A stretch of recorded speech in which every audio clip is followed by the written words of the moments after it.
मैं इतने कंट्री, इतने मतलब भारत में इतनी जगहों पे मैं घूमी हूँ, मेरे को तो किसी मुसलमान ने चोट नहीं पहुंचाई, या मेरे जाट भाइयों को किसी मुसलमान ने चोट नहीं पहुंचाई। जब तुम किसी के एरिया में जाकर ये बोलकर जाओगे कि तुम्हारा जीजा आ रहा है, तो तुम्हें छोड़ देगा, वो तुम्हें छोड़ देगा, वो तुम्हारा ऐसे ही स्वागत करेगा। 1947 के बाद पहला दंगा हुआ है मेवात में, और वो वही मेवात है कि जब मुगल आ रहे थे तो उन्होंने उनको खदेड़ा था। मेवात में मुगलों की हिम्मत नहीं हुई थी कि वो वहां पर पैर रख दें, और आज वहां पर दंगे हो रहे हैं। कितने मैं एक सनातनी हूँ, मेरा नाम पूजा शर्मा है और मेरा गोत्र है वशिष्ठ।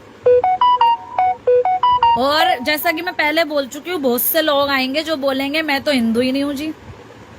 तो ये ना मेरा आधार कार्ड, पूजा शर्मा नाम है मेरा, गोत्र है मेरा वशिष्ठ, ब्राह्मण हूँ, किसान की बच्ची हूँ, मैं भी सनातनी हूँ। मुझे तो किसी मुसलमान ने मेरी गर्दन नहीं काटी, मेरे को तो किसी मुसलमान ने गाली नहीं दी। तुम ये जो 4-6 ये आरएसएस, ये हिंदू संगठन, ये बजरंग दल, सिर्फ इनको ही जहां ये जाते हैं वहीं मुसलमानों के दंगे होते हैं जी, हिंदू मुसलमान के, और कहीं हिंदू मुसलमान के दंगे नहीं होते।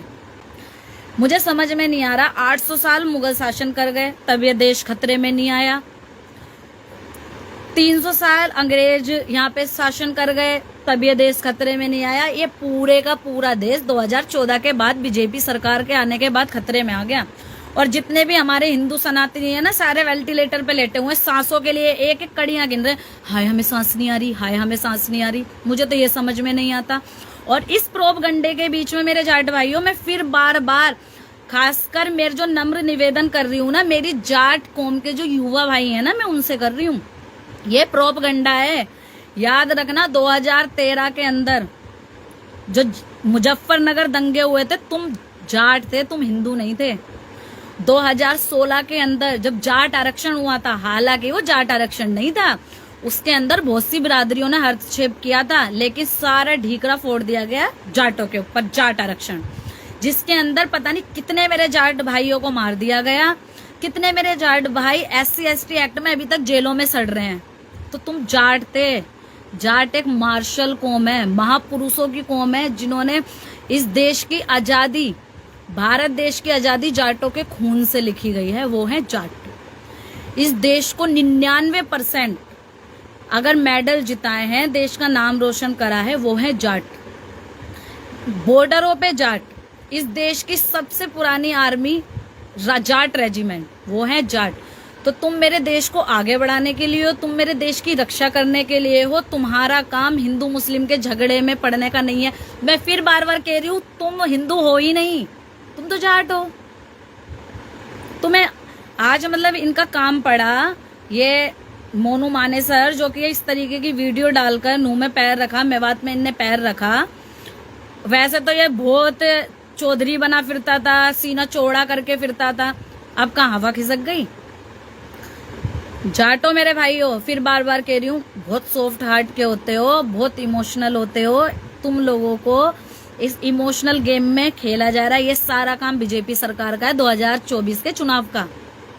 सिर्फ तुम्हें यूज लिया जाएगा और बाद में सारा ढीकरा फोड़ दिया जाए। और याद रखना एक बात, जिस तरीके से मुजफ्फरनगर दंगे सिर्फ जाट और मुसलमान करार दे दिया गया था, अगर जाट कौम इस मेवात दंगों में आती है, मेवात झगड़े में आती है, तो बाद में ये सनातन और मुसलमान का दंगा नहीं होगा, ये जाट और मुसलमानों के दंगे के नाम से जाना जाएगा, क्योंकि इनका यही काम है। मैं पूछती हूँ, कितने बीजेपी के नेताओं के बच्चे ऐसे झगड़ों में आते हैं। और सुनिए, ये जितने बजरंग दल हैं, ये जितने हिंदू संगठन है, जितने RSS वाले हैं, इन सबको आती है फंडिंग बीजेपी सरकार से। तो इनका तो काम है जी, हिंदू खतरे में डालो और वोट बैंक बढ़ाओ, हिंदू खतरे में डालो और राजनीति खेल जाओ, हिंदू खतरे में डालो और प्रधानमंत्री बन जाओ। अमित शाह के लिए एक मेरा सवाल है और जवाब भी मैं खुद ही दे रही हूँ। अमित शाह जी, आपने अपने बेटे के हाथ में कलावा और माथे पे तिलक लगाकर दंगों में क्यों नहीं भेजा? और मैं अपने देश के प्रधानमंत्री जी की क्या बात करूं, उनके तो बस की बच्चे ही पैदा करना नहीं था, अपनी बीबी छोड़कर बैठे हैं। ये जितने भी दल्ले बैठे हुए हैं ना बीजेपी के, मैं उनको एक बात पहुंचाना चाहती हूँ, एक मैसेज पहुंचाना चाहती हूँ। और भाइयों, इस वीडियो को शेयर करते जाना, उन लोगों तक पहुंचा देना इस वीडियो को, और उन लोगों तक पहुंचाओ या मत पहुंचाओ, मेरे जाट भाइयों तक जरूर पहुंचा देना। जाट एक मार्शल कौम है जिनने महापुरुषों को जन्म दिया है। इस देश की मिट्टी में जाट का खून शामिल है, इस देश की आजादी में जाट का खून शामिल है। जाट एक मार्शल कौम है जो इस देश को मेडल जिताने के लिए है, इस देश को आगे बढ़ाने के लिए, इस देश का नाम रोशन करने के लिए। जाटों का काम हिंदू या हिंदू मुस्लिम के दंगों में पड़ने का नहीं है। ये एक प्रोपगंडा खेला जा रहा है। मेरे जाट भाइयों, जाट कौम के मैं युवाओं से अनुरोध करना चाहूंगी कि इस आंदोलन में या इस दंगों में कूदना मत। बाद में सिर्फ इस लड़ाई को, इस झगड़े को जाट और मुसलमान का नाम दे दिया जाएगा और कुछ नहीं होगा, क्योंकि इनके ना पिछवाड़े में इतना गुदा नहीं है, इनके पिछवाड़े में इतना गुदा नहीं है कि ये लड़ाई को लड़ सके। इसलिए ये हाथ जोड़कर जाट भाई हमारी मदद करें। हैशटैग जाट और हैशटैग जाट, ये अपना प्रोपगंडा खेल रहे हैं। इन्हें पता है कि जहां एक जाट कूदा वहां पूरी कौम कूद जाएगी अपनी इज्जत को बचाने के लिए। इसलिए मैं बार बार तुम लोगों से नम्र निवेदन कर रही हूँ कि 2013 में मुजफ्फरनगर दंगों में तुम जाट थे, तुम हिंदू नहीं थे।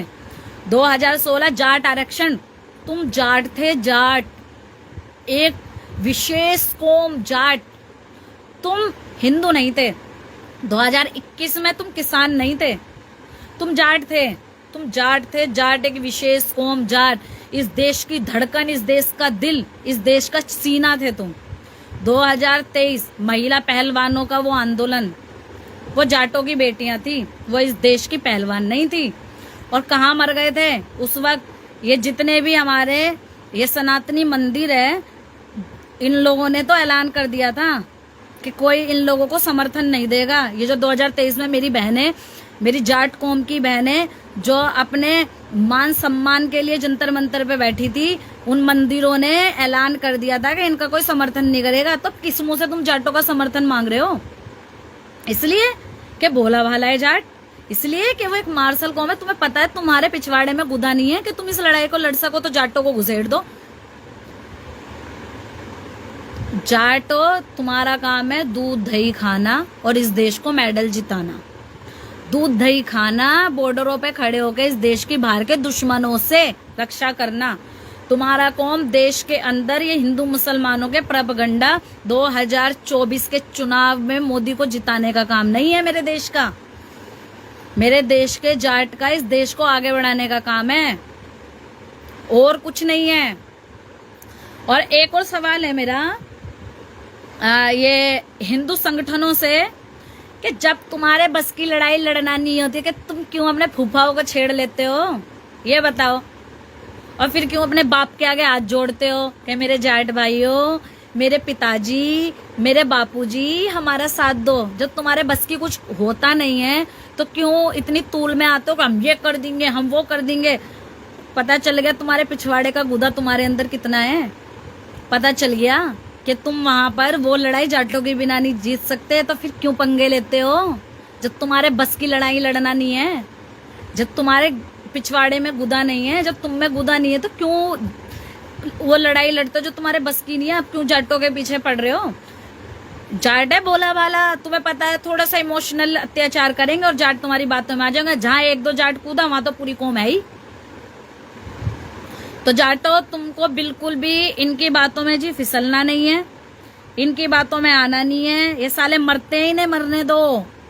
क्योंकि सुनिए, सच्चा सनातनी जो सच्चा सनातन धर्म को मानता है वो दंगे नहीं करता। मैं भी सनातनी हूँ, मेरा भी नाम पूजा शर्मा है, मेरा गोत्र वशिष्ठ है, मैं ब्राह्मण हूँ। मेरे तो घर से कोई दंगा करने नहीं जाता, मेरे मोहल्ले से कोई दंगा करने नहीं जाता। कोई मुसलमान मेरे मोहल्ले में आके हमसे दंगा नहीं करता। किसी मुसलमान ने मेरी गर्दन नहीं काटी, मेरे परिवार की नहीं काटी, मेरे मोहल्ले की नहीं काटी। जहां पर ये आरएसएस हिंदू संगठन, ये हिंदू के मतलब हिंदू संगठन के पीछे छुपे हुए जो ये दल्ले हैं बीजेपी के, जहां पर ये जाते हैं वहीं पर क्यों लड़ाइयां होती हैं हिंदू मुसलमान की? और क्यों मेरे देश का हिंदू, मेरे देश का सनातनी 2014 के बाद ही खतरे में है? और क्यों 2014 के बाद ही हिंदू और मुसलमान में इतने दंगे होना शुरू हो गए? आज से पहले 2014 से पहले मुस्लिम नहीं थे इस देश में। 2014 से पहले कोई कौम नहीं थी इस देश में। 2014 के बाद ही हिंदू मुसलमान आए, पैदा हुए। सनातन धर्म 2014 के बाद ही पैदा हुआ। उससे पहले सनातन धर्म नहीं था, उससे पहले सनातनी नहीं थे, या उससे पहले मुसलमान नहीं था। 2014 के बाद ही हिंदू मुसलमान के झगड़े क्यों शुरू हुए? सोचना आपको है।